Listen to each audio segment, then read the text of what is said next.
Full Mental Wellness Blog, July 2026, Part 1. Date: July 18, 2026, 2 days after my 42nd birthday. Time: approximately 20:52 hours. Introduction and synthesizing the narrative. Alright, video vlog for July 2026. I wanted to do a video update that I'm going to eventually synthesize into something coherent from the transcript of everything I say as I ramble on. I've got quite a bit of new thoughts and ideas.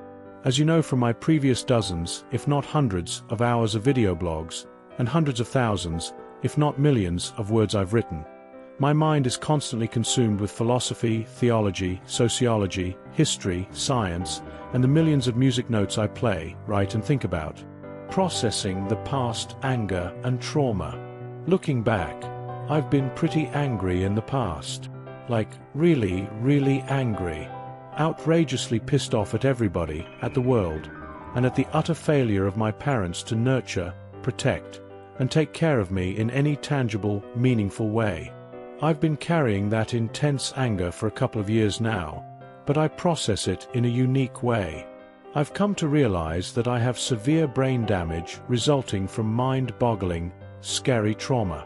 When something scares you to death, it's not like you have a choice in the matter. You are permanently altered by it. Because I experienced severe trauma as a child, my nervous system never developed correctly. I call it child abuse, though technically it would be child neglect or child abandonment. Anyway, I've talked about that to death already. Here is the new stuff. Turning 42 and the mechanics of dissociation.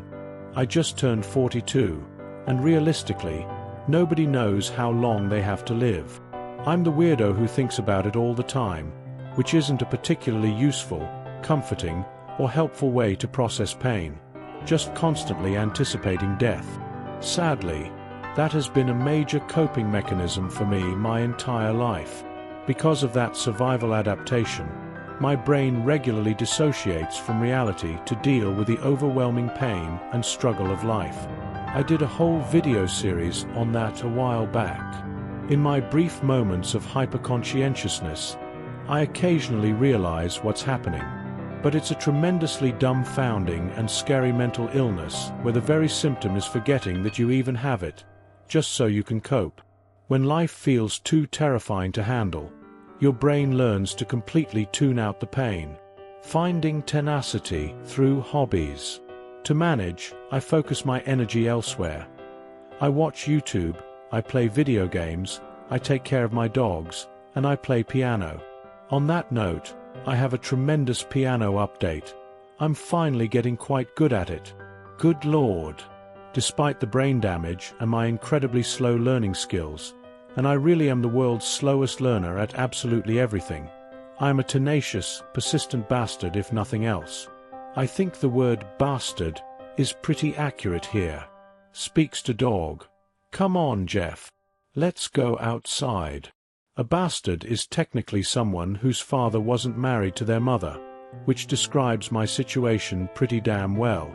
Anyway, it's wild because this memory thing is incredibly scary.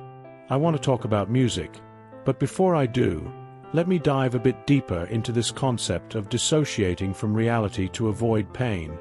Part 2. The connection between mental and physical toll. I have quite a few things wrong with me, both mentally and physically. Honestly, the physical toll is really a direct result of the mental toll.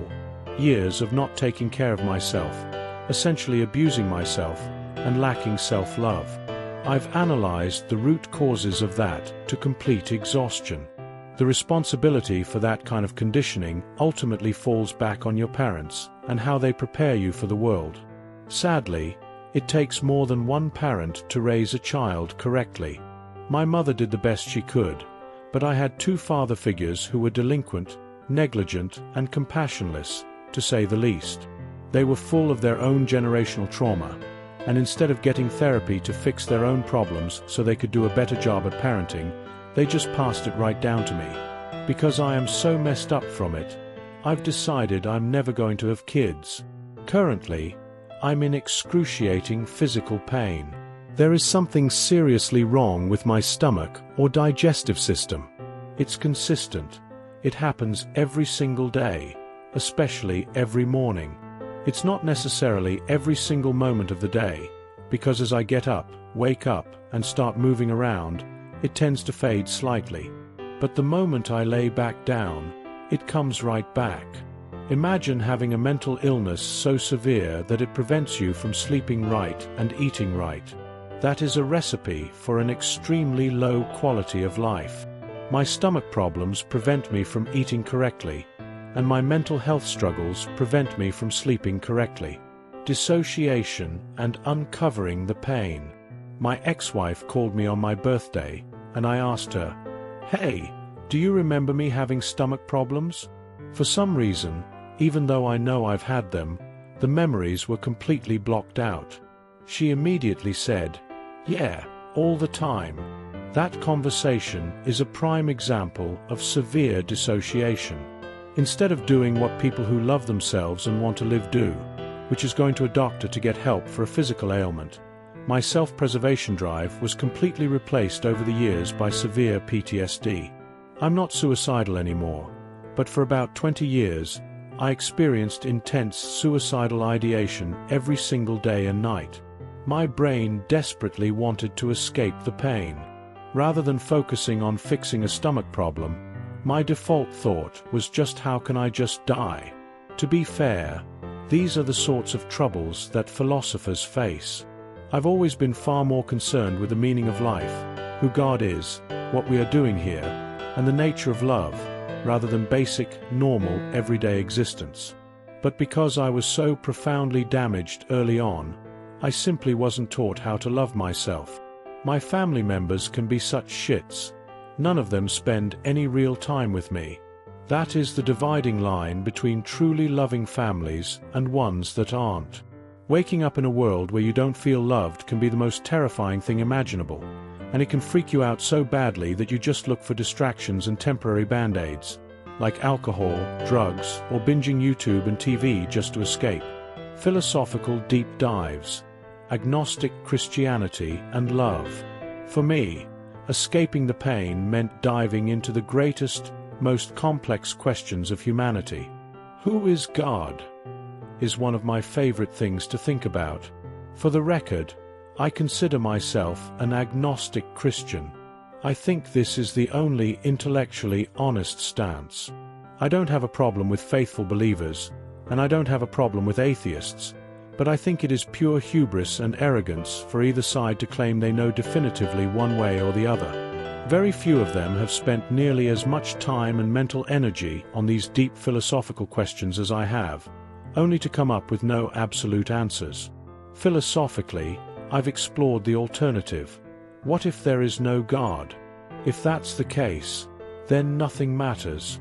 We just live in a vicious, Darwinian universe where it's a constant fight to survive. Everybody dies. It's just a matter of how, when, and the quality of the time you have left. That's why I always keep coming back to the question of love. What is the point of living if there is no love? Thankfully, I do have things I love. I love these two little guys right here, Jeffy and Marty, my precious babies. I've actually started referring to my dogs as my advanced medical equipment. They are emotional support animals, and they keep me alive because they are the only things I truly, deeply care about. If I perished, they would be left behind. They are the reason I keep going.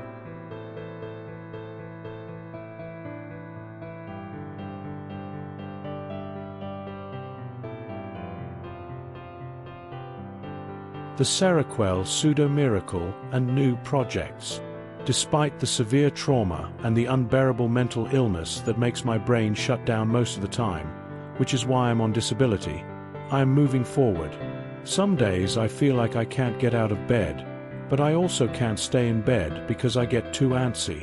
I have very limited, brief windows of real conscientiousness, and historically, that state has been heavily medication-induced.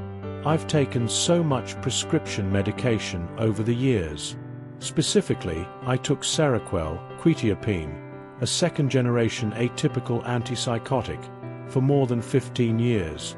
I became completely addicted to the sweet relief of finally being able to fall asleep because I used to be terrified of bedtime.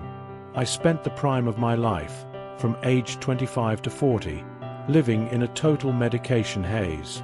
My ex-wife wanted me to stop taking it back then, but I felt I absolutely needed it to sleep. Recently, I finally stopped taking it, and a total miracle has happened. I now wake up at dawn, sometimes 4 o'clock or 5 o'clock in the morning, right at sunrise when the birds are going crazy outside.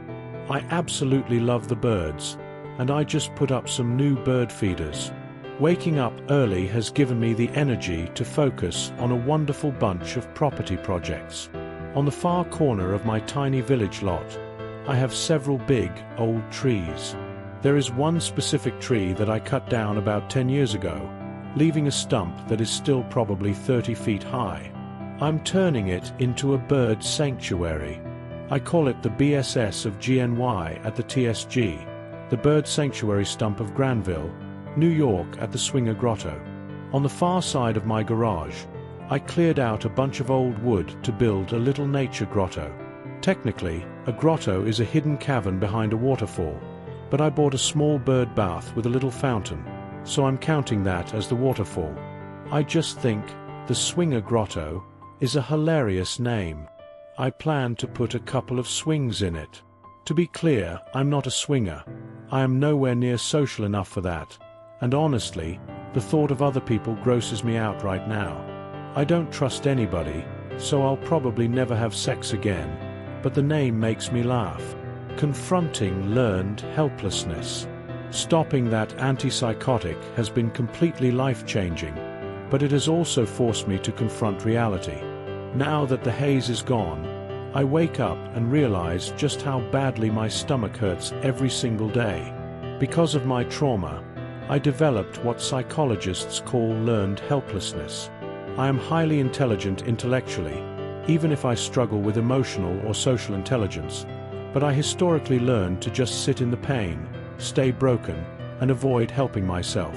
Recognizing this is a massive breakthrough, because the only way to beat learned helplessness is to become fully aware of it. When it comes to PTSD, I always advocate for radical empathy. Even if you don't fully understand someone's pain, if you love them, you care that they are hurting. Telling someone with PTSD to just toughen up or get over it is entirely the wrong approach because the trauma isn't their fault. However, learned helplessness is one specific psychological issue that can be targeted with cognitive behavioral therapy, CBT, by essentially telling yourself, knock it off. You're an adult. Go to the doctor and do what you have to do. I pay my bills and I stay out of legal trouble, but I haven't been taking care of my physical health. I've decided I'm going to urgent care or the VA in the next couple of days to see a doctor. I've lost weight, my stomach is bloated, and my digestive health is terrible. Dissociation allowed me to be in physical agony for years by just sucking it up and waiting to die. I was waiting for a savior or hoping my family would care enough to spend time with me, but to be honest, they are selfish pricks. Even my mom, who says she loves me, doesn't care enough to truly get to know me or understand what is wrong. For example, I made a 3-hour documentary about narcissistic abuse within a marriage. I think the film turned out incredibly well. It's entertaining, educational, and has scenes of intense, nightmare-level psychological reality that I had to actually live through. Choosing life and positive momentum. I am done talking about them because I've analyzed them to death. The truth is, either you just had your very last birthday and you will die within the year, or you won't, and you'll live another 10 or 20 years. Personally, I hope to hang on long enough for medical technology to advance. Human lifespans are about to expand dramatically. I think within 50 years, we will even be able to upload our consciousness to computers and live digitally. Of course, the trade-off of digital life might be living without pain, but also without love or feeling. Being alive means dealing with pain, but love is supposed to counteract it. Even though that hasn't been my experience with people, I'm still doing quite well. This radical change in my medication has altered everything. When I wake up now, I actually get right up and take a shower first thing in the morning. I think that should be the standard metric for mental health. Do you get up and take a shower, eat breakfast, and get things done? I used to sleep until 10 o'clock or 11 a.m., but now I'm up and moving because I'm off that heavy medication. It served its purpose by letting me sleep when life was completely unbearable, but I am past that now. I'm also actively improving my diet. I stopped drinking beer, stopped drinking soda, and stopped eating candy. I am eating vegetables every single day, snacking on carrots and celery. It's wild. Of course, right as I start turning things around in July 2026, there's a major bacterial parasite outbreak causing explosive diarrhea nationwide. And where is it found? On vegetables and lettuce. Just as I start liking lettuce, I'm afraid to eat it. I already have digestive issues. Explosive diarrhea might actually finish me off, and dying from that would completely suck. Regardless, I am slowly conquering one problem after another. I've fixed the medication, I'm fixing the sleep cycle, and I'm fixing my diet. I am finally feeling better about myself. I am overcoming this learned helplessness and going to the doctor, because I have to do it for Jeffy and Marty. I love these little guys, they need me, and they are the reason I am choosing to heal.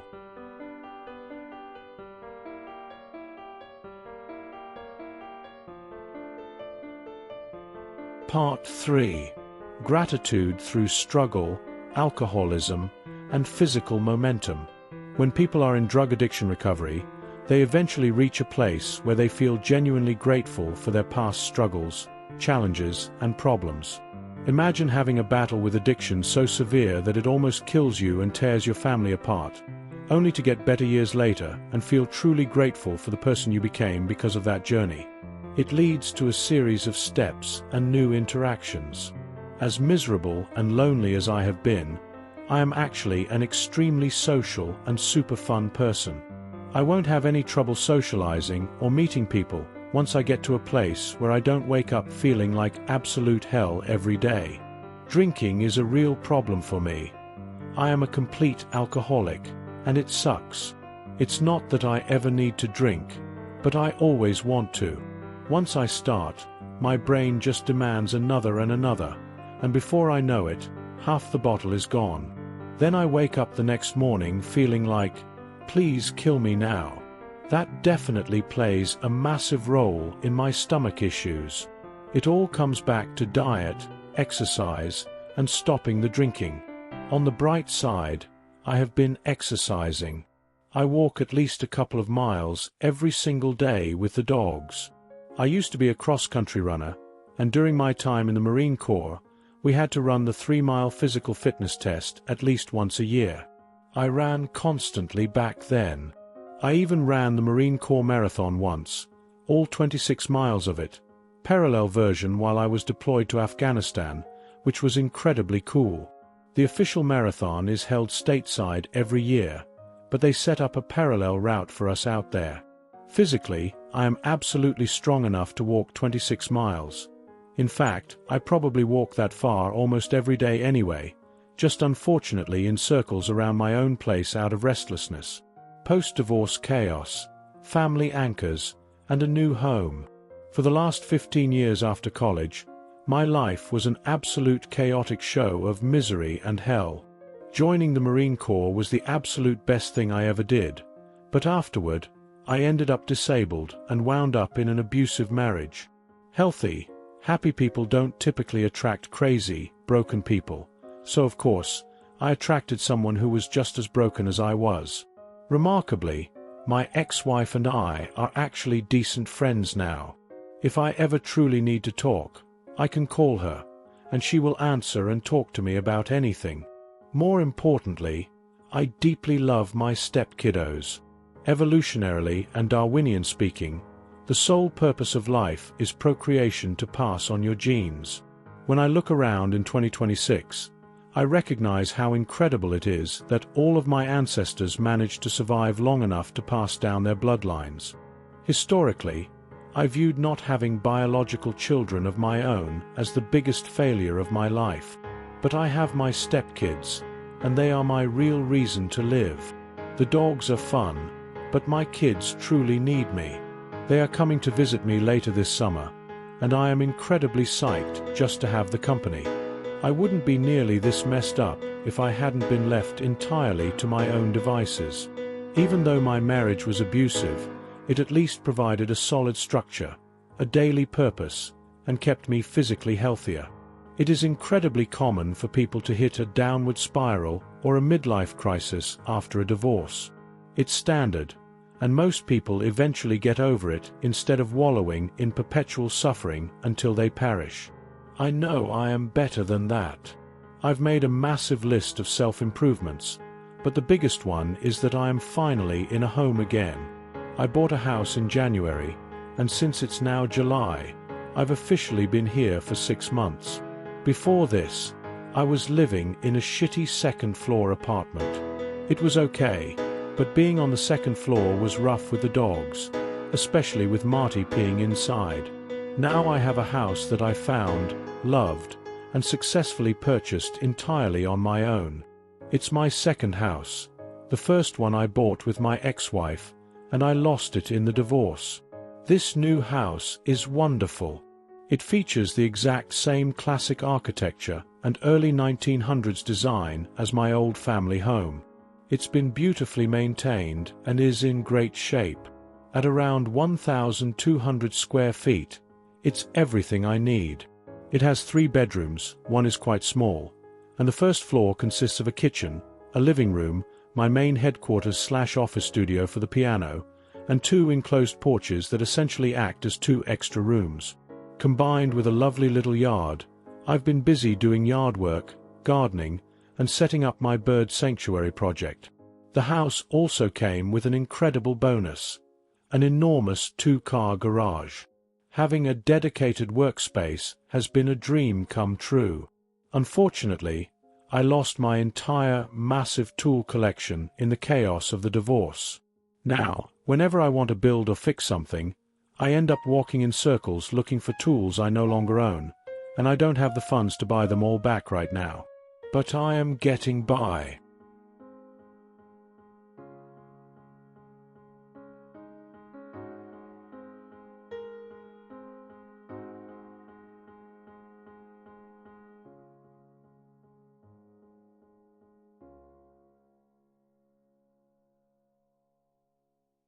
The wisdom of a counselor and the promise of the DSM-V.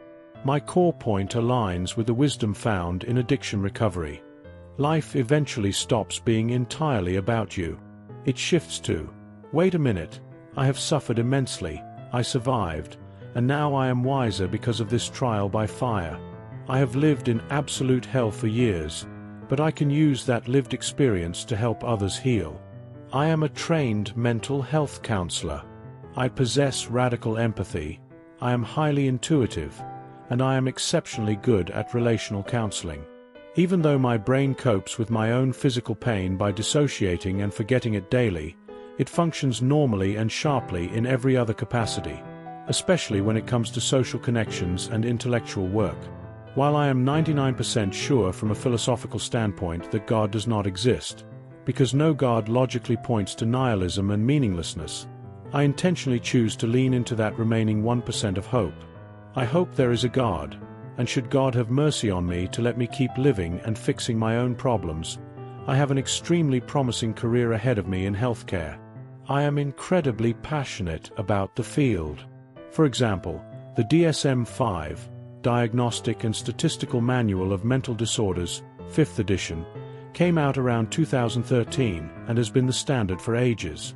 I have read that manual through and through. I am intimately familiar with the diagnoses, the criteria, and the differential diagnoses where conditions overlap or complicate one another. I love the research aspect of it. On my Sunset Mental Health channel, Alongside my 3-hour documentary on surviving narcissistic marriage abuse, I've done a lot of work educating people on diagnosing mental illness. The DSM-V is projected to come out in the next couple of years, and I absolutely cannot wait to see what the scientific community refines. There are going to be entirely new clusters, especially regarding internet-related disorders, screen addiction, and digital self-image issues. We are still working with foundational definitions established in the 70s and 80s, but it is 2026. Life has changed dramatically. Staying fully immersed in the most current, cutting-edge clinical literature is going to make me incredibly marketable as a practitioner. Ultimately, I still aspire to earn my doctorate in psychiatric medicine. I want to take the hellfire, torment, and pain that nearly killed me and forge it into a tool to serve others. Right now, I need to focus on service to self so that I am healthy enough to transition into service to others. I have never been content with being ordinary.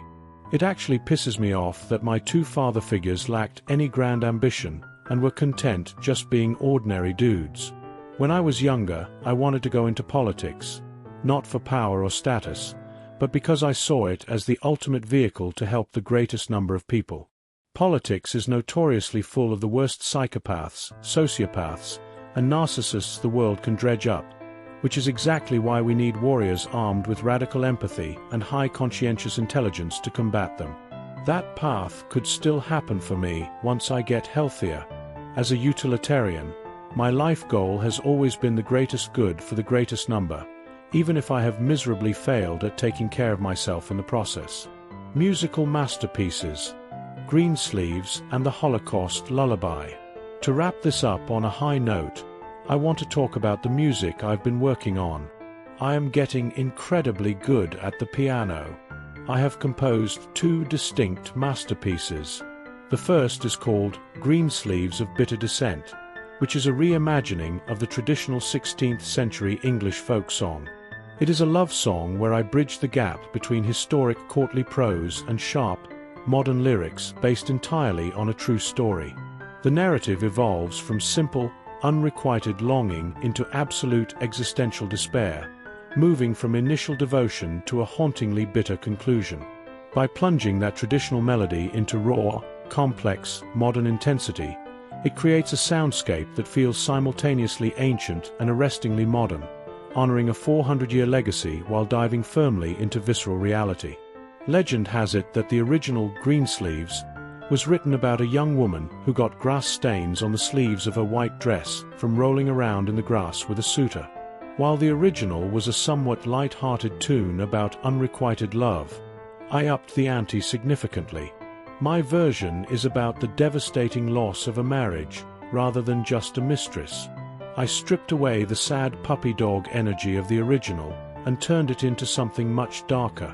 It isn't just about the toxic bitterness of watching a marriage die.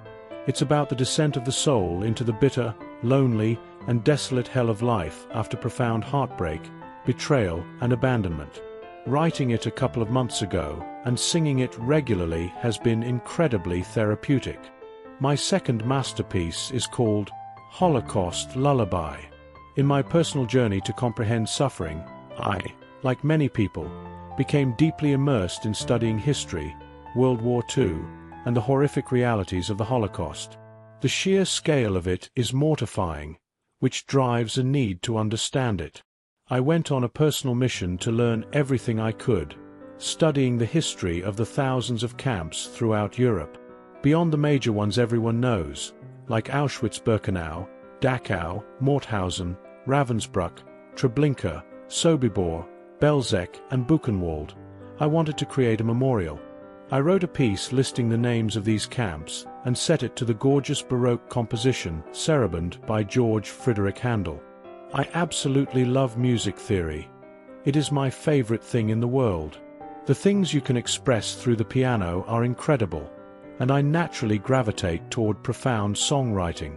Most people wouldn't dream of writing a song about the Holocaust because it is the most unpleasant subject imaginable, but art in all its glory is meant to explore the totality of the human experience, the beautiful, the tragic, and the ugly.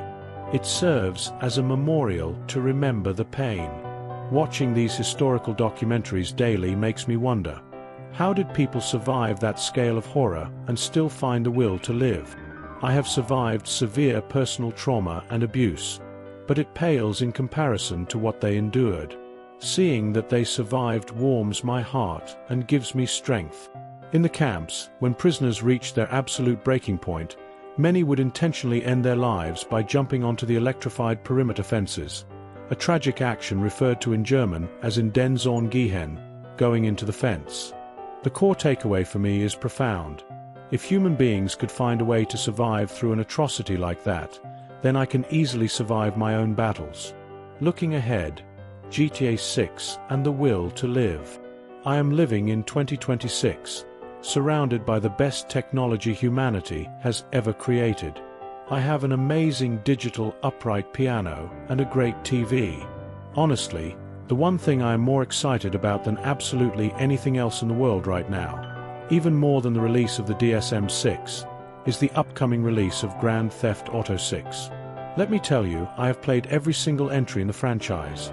GTA 1, GTA 2, the spin-offs, GTA 3, Vice City, San Andreas, GTA 4, and GTA 5. I first played GTA 5 back in 2013 on the Xbox 360 before upgrading consoles, which means I've been playing that single game for 13 years. Rockstar makes phenomenal, brilliantly satirical games. The radio stations alone are absolute masterpieces of cultural satire. I actually just picked up a fresh copy of GTA 5 to get myself hyped up, because GTA 6 doesn't drop until this coming November. Lord willing, I will be alive to see it. I cannot overstate how incredibly excited I am. Talk about a tangible reason to stay healthy and alive. I need to be here on November 19th to play this game. It isn't just a video game. It is a massive, living world simulator. Anyone who has played the franchise knows exactly what I mean. While the older games are deep, they always lacked a certain level of complete environmental depth. The NPCs were mindless computers, most buildings were permanently locked, and the police would magically forget about you after a wild car chase. Part 4. The immense depth of Grand Theft Auto 6 and gaming repertoire. Grand Theft Auto 6 is going to be absolutely incredible. Oh my God, it's a true world simulator. Apparently, you can enter almost every single building. The new map is set in Leonida, essentially Florida, so it's going to feature Vice City, Miami, and the Everglades, without as many mountains. You can steal cars, explore deeply, and the NPCs will actually remember you, meaning you will face genuine consequences for your crimes this time around. It is hard to fully articulate the sheer depth of how cool this game is going to be. It is easily the most hyped entertainment product in human history. Rockstar spent over $2 billion developing it, and they are tracking to make around $8 billion from it.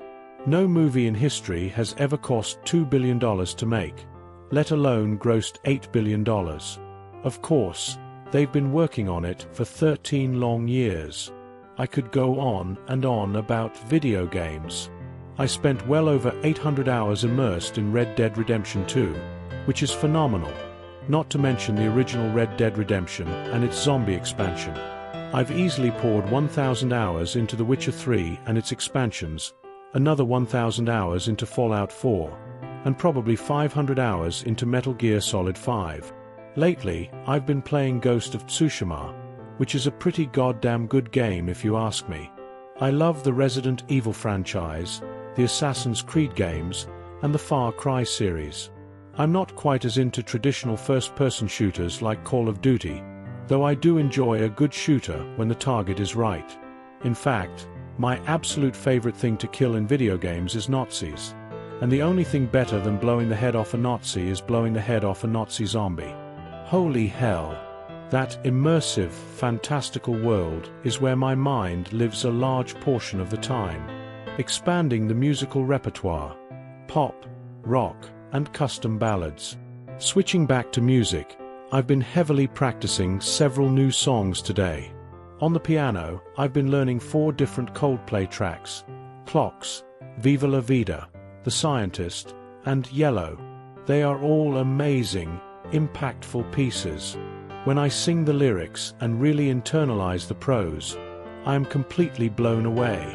It triggers an instinctual drive within me to be a songwriter. I've also been playing a number of classic Beatles tracks, including Hey Jude and Let It Be, alongside John Lennon's Imagine. The Beatles' Yesterday is next on my list to master. A few other staples in my rotation are Leonard Cohen's Hallelujah and Louis Armstrong's What a Wonderful World. Back in November of last year, I actually wrote an original piece called The Ballad of the Wondrous World.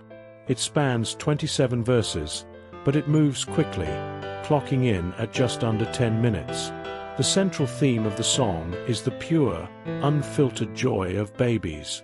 It reflects on the collective happiness people feel when new life is around, exploring the wild realization that these tiny people are going to grow up, outlive me, and eventually possess a depth of knowledge far beyond anything I have ever known.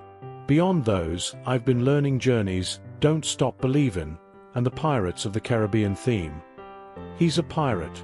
That instrumental is an absolute riot to play. Even though it is incredibly brisk and fast, it isn't terribly difficult once you get the rhythm down. It has taken me years of grinding to grasp the core fundamentals of the piano, but it is slowly but surely coming together. Classical mastery, basso ostinato, and the circle of fifths. I've also pushed myself into highly complex classical territory. I've started learning the mind-numbingly fast third movement of Beethoven's Piano Sonata No. 14 in C-sharp minor, famously known as the Moonlight Sonata. I've already been playing the slow, hauntingly famous first movement, but the third movement is a completely different beast. Right now, my absolute favorite piece of music in the world is Handel's Passacaglia. I am completely in love with it. It hails from the Baroque era, a musical period I find myself heavily gravitating toward. I actually printed out the sheet music in large formats and hung the distinct phases all over my wall to break it down visually. My favorite characteristic of Baroque music is its reliance on a music theory technique known as basso ostinato, an obstinate or ground bass. This means the piece utilizes a specific pattern of chords that continuously repeats in the bass line throughout the entire song. Johann Pachelbel's Canon in D major is another brilliant Baroque masterpiece that utilizes a basso ostinato. I love that piece because you can start it simply with a foundational sequence of 8 repeating chords: D, A, B minor, F sharp minor, G, D, G, A. Once that structural foundation is locked in the bass, a beautiful melody grows on top, gradually becoming more intricate and complex while remaining strictly anchored to the laws of music theory. What blows my mind about Handel's Passacaglia, however, is that its repeating bass line moves systematically through the entire circle of fifths. It starts on A, moves to D, then G, C, F, B flat, and closes on E flat, all set beautifully in the key of G minor. I haven't quite mastered all of the minor keys yet, good lord, and I haven't even touched jazz or blues styling. I want to master these foundational pop, classical, and Baroque structures first.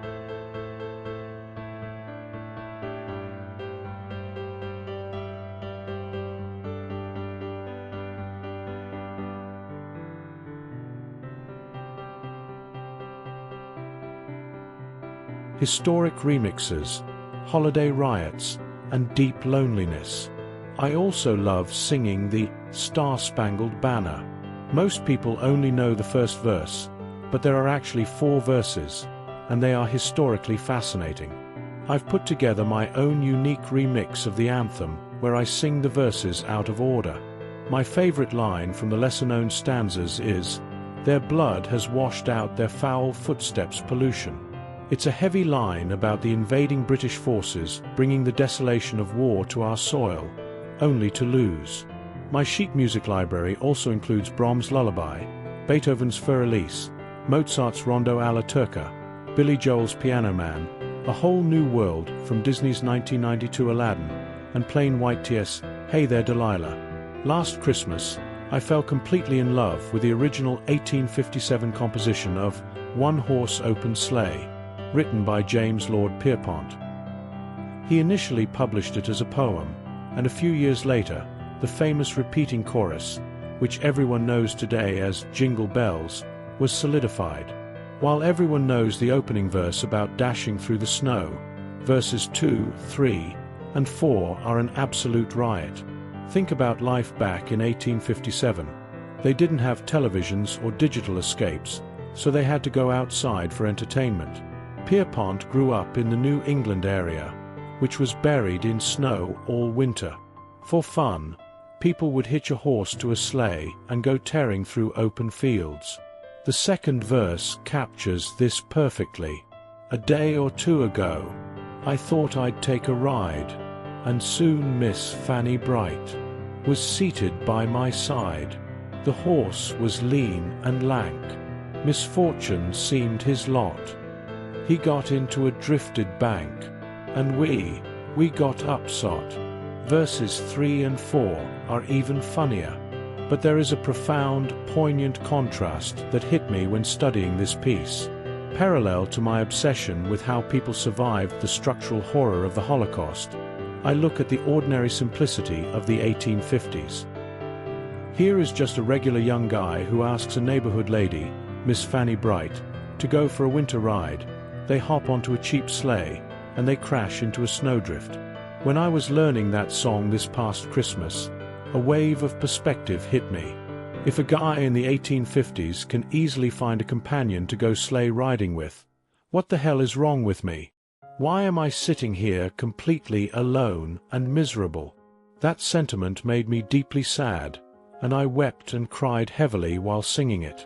Resolving the mysteries and the final outlook. Yes, I have severe problems, but the vital difference now is that I have finally identified them. The newest mystery element is my chronic stomach issue. I am a student of the mind, not a stomach doctor, so I am handing it over to a primary care physician. They will look at me and figure it out. Whether it's Crohn's disease, a severe bacterial imbalance, or a massive lactose intolerance from my love of dairy, they will find the answer. Once they do, I will start to physically heal, and I won't have to wake up wanting to die every single morning. There is definitive hope. My sheet music collection has grown to tens of thousands of pages, and I absolutely love it. I have a massive virtuoso piano arrangement of Tchaikovsky's Nutcracker Suite, arranged by a Russian piano virtuoso in the 1970s, which spans well over 100 pages of riveting, complex music, including the March of the Tin Soldier and the various traditional dances. I play Bach's Prelude in C major from the Well-Tempered Clavier, which I can now play like cake. I have Mozart's Ein klein Nachtmusik, Handel's Saraband with variations, Vince Guaraldi's Linus and Lucy, Train's Drops of Jupiter, and Pink's Just Give Me a Reason. My guitar repertoire is just as expansive, featuring Collective Souls, The World I Know, Green Day's Basket Case, Tom Petty's Breakdown, The Cure's Friday I'm in Love, Zach Williams' Revival, Stone Temple Pilots Plush, Third Eye Blind's How's It Going to Be, and Prince's Nothing Compares to You as sung by Sinead O'Connor. I also play the Smashing Pumpkins, Eric Clapton's Tears in Heaven, Amazing Grace, and transpositions of Canon in D and the Star-Spangled Banner for guitar. I even write extensive parodies. I wrote Coonfire, which is a complete historical update of Billy Joel's We Didn't Start the Fire, written to encapsulate the chaos of 2023, and I think it holds up incredibly well. I play Radiohead's Creep, Pearl Jam's Last Kiss, Soul Asylum's Runaway Train, and I've written over 30 custom verses for Leonard Cohen's Hallelujah, including a legal marijuana parody called Hallelujah Marijuana and a political parody called The Orange Nightmare. I even sing Sir Mix-a-Lot's Baby Got Back, perfectly adapted to the melodic cadence of Hallelujah. It is pure fun. Ultimately, I am surrounding myself with the things that bring life. Music, my dogs, my upcoming visit with my stepkids, and an absolute determination to get physically healthy. Thank you for listening. God bless you. Even though I personally struggle to believe in the conventional concept of love due to my past, I sincerely hope that you are healthy, happy, and that you feel deeply loved in your own life. And even though I am a philosopher who remains up to 99% agnostic about the existence of God, I still choose to lean into that 1% of hope. So, from the bottom of my heart, God bless you. I love you. Peace.